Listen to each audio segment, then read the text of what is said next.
No problem. Oh, you're very welcome. Thank you for calling. Now, that's the second call I got today with regard to almost the same identical issue. It dealt with a lawyer not doing something within the time period that they allowed. So normally when somebody's injured in New Jersey, there's a 2-year statute of limitation. So people normally have 2 years to bring a lawsuit. As long as you do that within 2 years, you're fine. But in this particular case, the injury happened on property that was owned by a public entity. Public entity could be a town, a public university, a board of education, a police department, a sidewalk, a garbage truck owned by the town, could be anything like that.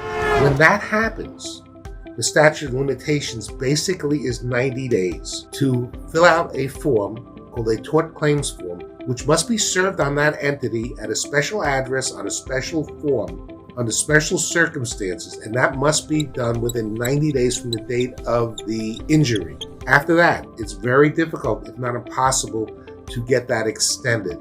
So if somebody's involved in an accident or they receive an injury, it's important for them to contact a lawyer right away and make sure that these tort claim notices go out and that you call within 2 years to make sure that that lawsuit has been filed with the court.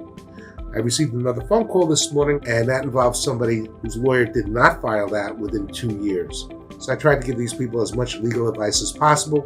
Bottom line is, they both have legal malpractice cases to go after the law firms that were involved. I hope that situation never happens to you. Any questions about this, please give us a call, 201-444-4444. We're here for you.